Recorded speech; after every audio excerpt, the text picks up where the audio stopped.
La idea de este video es intentar explicar la definición formal de límite.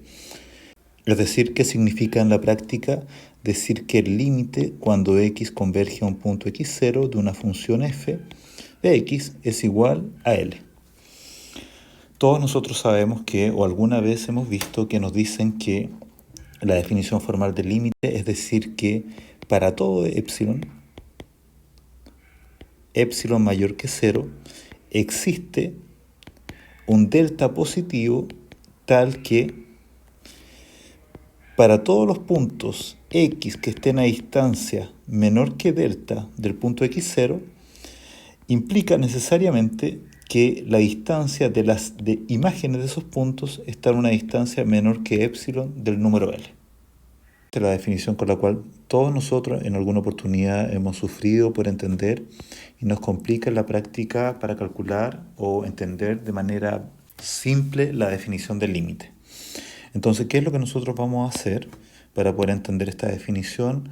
Vamos a dibujar la gráfica de la función. Entonces vamos a dibujar el plano cartesiano, que lo vamos a hacer en azul, los ejes cartesianos. Vamos a suponer que conocemos la gráfica de la función. Entonces este es el eje x y este es el eje y. Vamos a suponer que la gráfica de la función es dada por la siguiente curva. Aquí, gráfica de la función f, donde el punto x0 está dado aquí. Según la gráfica, aquí debería estar el número L. Y para hacerla un poco más interesante, vamos a suponer que la función no está definida en el punto x0. Entonces este lo borramos aquí. Entonces la idea es entender qué significa formalmente decir que el límite cuando x converge a un punto x0 de la función f de x, ese límite es igual a L. Entonces en el fondo dice lo siguiente, dice que para cualquier conjunto de puntos cercanos al número L, a ese conjunto de puntos nosotros los vamos a llamar vecinos. Entonces, para cualquier conjunto de vecinos del número L, que los vamos a pintar en rojo, entonces me voy a dar un conjunto de vecinos cualquiera. Pueden ser los muy vecinos o los vecinos más alejados. Eso da lo mismo. Para cualquier conjunto de vecinos del número L, siempre voy a ser capaz de encontrar un conjunto de vecinos del punto x0, de modo tal que cuando aplique la función f al conjunto de vecinos del punto x0, todas esas imágenes están dentro del conjunto de vecinos del número L que tomamos inicialmente.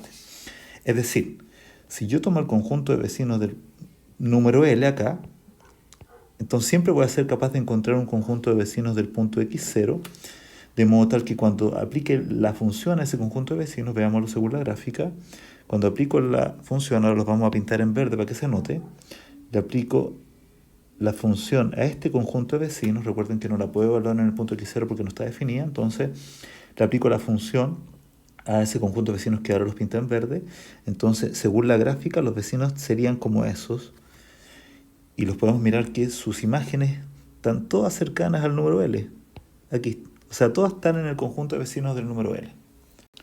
Entonces, cuando miramos la definición del límite y nos hablan de epsilon y delta y decimos que para todo epsilon mayor que 0, estamos diciendo que el epsilon representa a los vecinos de L, es decir, para los vecinos que están a una distancia menor que epsilon del número L, que los vamos a pintar así, todos estos que están acá están a una distancia menor que epsilon, y los que están acá están a una distancia menor que epsilon.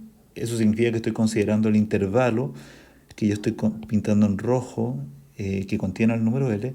Siempre vamos a ser capaces de encontrar un delta, es decir, el delta representa a los vecinos de x, es decir, si nos paramos en el x y nos corremos delta hacia la derecha y delta hacia la izquierda, estamos considerando todos estos vecinos. Entonces, ¿qué es lo que estamos diciendo? Para todo epsilon mayor que 0, es decir, para cualquier conjunto de vecinos del número L, siempre vamos a ser capaces de encontrar un delta, es decir, existe un delta positivo, conjunto de vecinos del punto x0, de modo tal que cuando aplicamos la función al conjunto de vecinos del punto x0, todas esas imágenes se transforman en vecinos del número L. Es decir, cuando nosotros hablamos de este epsilon en la definición y decimos que existe este delta tal que para los x menores, para los x tal que x menos x0 es menor que delta, estamos diciendo que el conjunto de puntos x que verifica esta condición son los vecinos de x0 que están a una distancia menor que delta. Y cuando decimos que el valor absoluto de f de x menos L es menor que epsilon, estas son las imágenes de los puntos que están a una distancia menor que delta de x0. Estamos diciendo que esas imágenes están a una distancia menor que epsilon del número L.